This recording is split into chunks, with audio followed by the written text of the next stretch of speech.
Good morning student, দশম শ্রেণী। আমি তোমাদের ভূগোলের শিক্ষক বিশ্বের সাথে বলছি।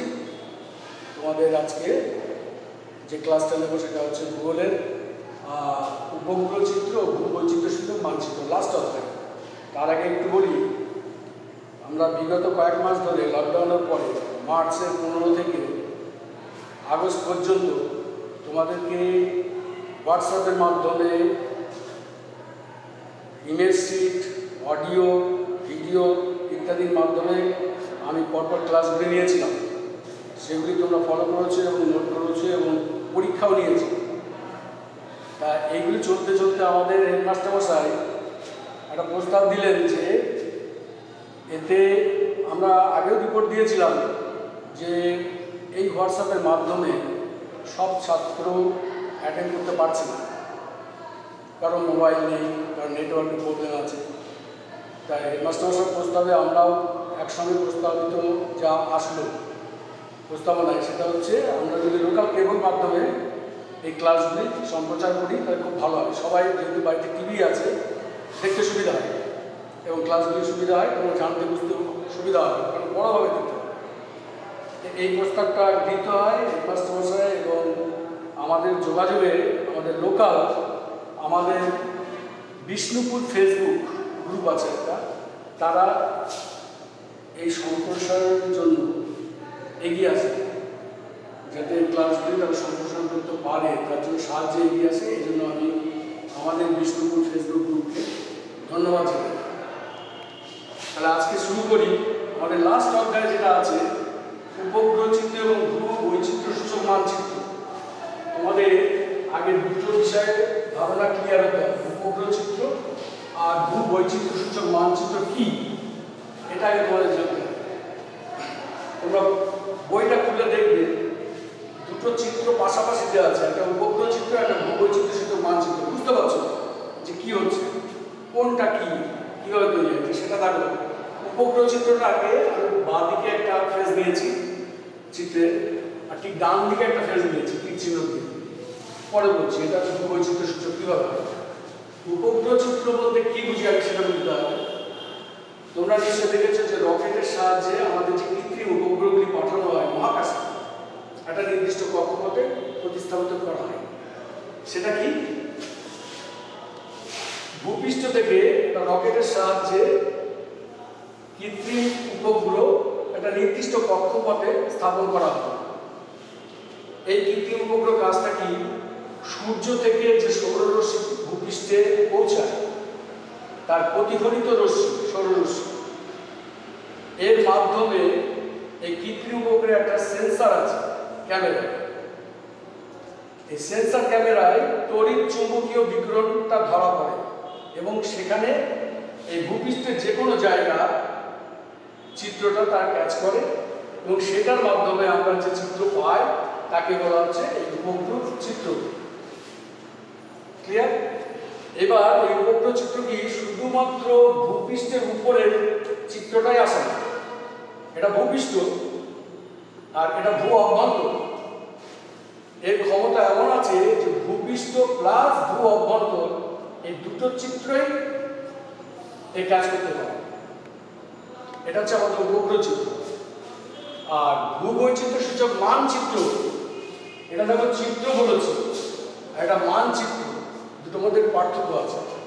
চিত্রটা হচ্ছে কৃত্রিম উপগ্রহের মাধ্যমে নেওয়া হয়, আর মানচিত্র কি, মানচিত্র পৃথিবীর দ্রাঘিমা রেখা এবং অক্ষরেখা যে জালিকা তৈরি হয়েছে তার মাধ্যমে এই ভূবৈচিত্র্য সূচক মানচিত্র নির্ণয় করা হয়। এইটার ক্ষেত্রে কিন্তু আলাদা বিষয়। এটা যেমন কৃত্রিম উপগ্রহ, একটা লেটেস্ট যন্ত্র, টেকনোলজি দেওয়া হয়, এখানে কিন্তু মানুষ তার নিজস্ব কয়েকটা ছোটোখাটো যন্ত্রপাতি, স্কেল বা ইত্যাদি নিয়ে এই মানচিত্রটা মানুষ তৈরি করে, সার্ভে, জরিপ করা হয় ফিজিক্যালি গিয়ে। এখানে মানুষ ভূপৃষ্ঠের কোনো একটা ক্ষুদ্র অঞ্চল বেছে নিয়ে সেখানে নিজে গিয়ে কিছু স্কেল বা অল্প যন্ত্রপাতি পদ্ধতির মাধ্যমে সে এই চিত্রটা জরিপ করে, সার্ভে, সেইটা হচ্ছে ভূবৈচিত্র্য সূচক মানচিত্র। এটা কি জরিপ করে এটা বুঝতে হবে। এই অঞ্চলের প্রাকৃতিক পরিবেশ তুমি ধরতে পারো ভূপ্রকৃতি, নদ নদী, স্বাভাবিক উদ্ভিদ এবং সাংস্কৃতিক পরিবেশ যেমন পরিবহন, যোগাযোগ ব্যবস্থা ইত্যাদি সম্পর্কে এই রাশি তত্ত্ব সংগ্রহ করে এই মানচিত্রটা নির্মাণ করে। এটা হচ্ছে ভূবৈচিত্র্য সূচক মানচিত্র। এটা মানুষের দ্বারা হয়, আর এটা পুরো যন্ত্রের মাধ্যমে হয়, স্যাটেলাইটের মাধ্যমে। এই হচ্ছে আমাদের উপগ্রহ চিত্র এবং ভূবৈচিত্র্য সূচক মানচিত্র কাকে বলে। ক্লিয়ার? এরপর আমি আসবো, তাহলে এই দুটোকে পার্থক্য যদি করি তাহলে কি দাঁড়াবে? পার্থক্য যদি আমি বলি, দেখো উপগ্রহ চিত্র এবং ভূবৈচিত্র্য সূচক মানচিত্রের পার্থক্য আমি যে সংজ্ঞা হিসেবে বলি, তাহলে এটা কাকে বলে আর এটা কাকে বলে সেটাকে একবার ধরো আমি সংজ্ঞা হিসেবে।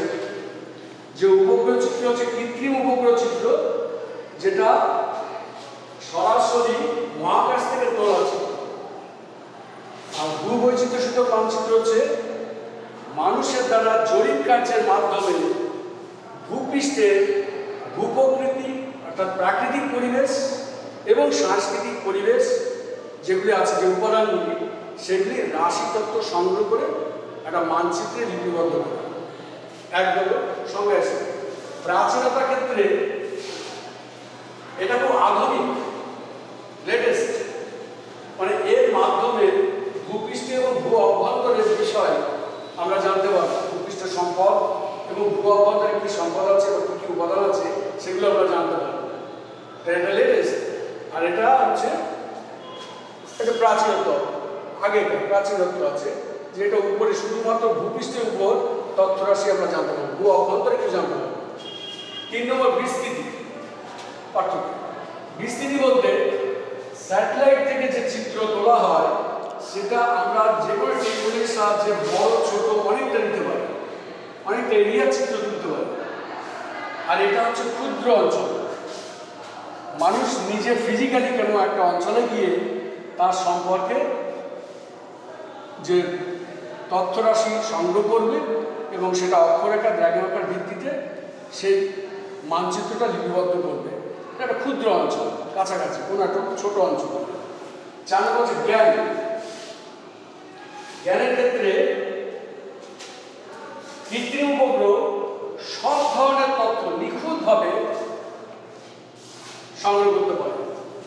আমি কত ডিগ্রি নিখুঁত অক্ষরেখা দ্রাঘিমা আছে, বা এই জায়গা ভূপৃষ্ঠের ভেতরে কোন প্রাকৃতিক সম্পদ আছে, কোন খনিজ সম্পদ আছে, নিচে কি আছে, নিখুঁতভাবে নিতে পারবো। কিন্তু এই ক্ষেত্রে আমরা শুধু ভূপৃষ্ঠের উপরের অংশটুকু নিতে পারবো, যা আছে প্রাকৃতিক এবং সাংস্কৃতিক অবস্থা।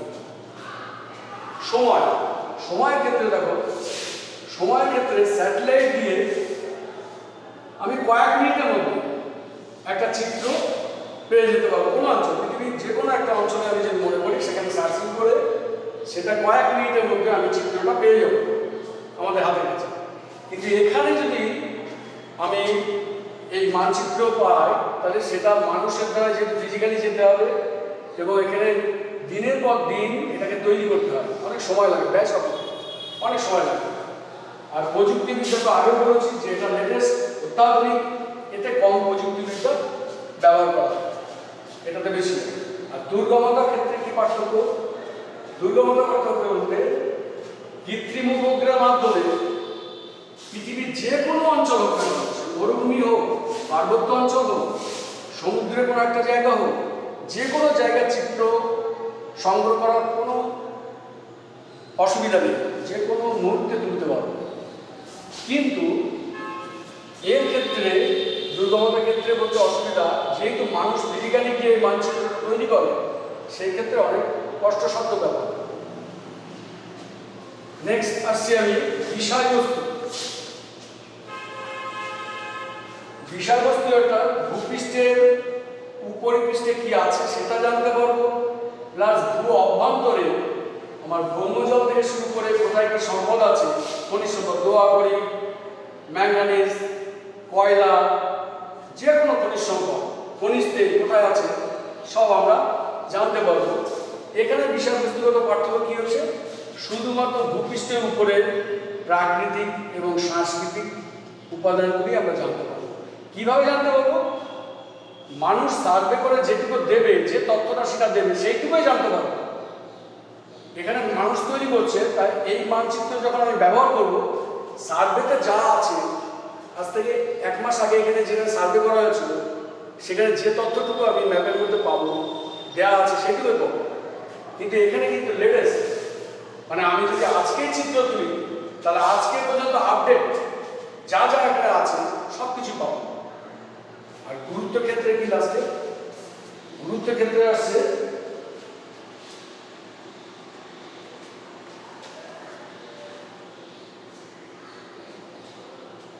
স্যাটেলাইট চিত্রের মাধ্যমে আমি ভূপৃষ্ঠের কোথায় কি অবস্থান আছে, কি আছে প্রাকৃতিক উপাদান, ভূ অভ্যন্তরে কি আছে, সব কিছু আমি পাবো। সেটা হচ্ছে এখানে গুরুত্ব, এবং তার সাহায্যে আমি নির্ধারণ করতে পারবো যে আমাদের কোন জায়গায় কি আছে, কি অসুবিধা আছে। আর এখানে শুধুমাত্র আমি এই অঞ্চলে একটা পরিকল্পনা গ্রহণ করতে পারবো যে এই অঞ্চলে এই আছে এবং ভবিষ্যতে এই করতে হবে। একটা পরিকল্পনা অঞ্চল, কোনো একটা অঞ্চলের আর্থিক দিক থেকে বা সামাজিক দিক থেকে বা সাংস্কৃতিক দিক থেকে বলতে গেলে কী কী করণীয়, তার একটা পরিকল্পনা গ্রহণ করা যাবে এই ভূ বৈচিত্র্যসূচক মানচিত্রের মাধ্যমে। এটা হচ্ছে গুরুত্ব। এই হচ্ছে আমাদের উপগ্রহ চিত্র এবং ভূ বৈচিত্র্যসূচক মানচিত্রের পার্থক্য। এটা তোমরা নোট করবে খাতায়, এই পয়েন্টগুলিকে লিখে রাখবে।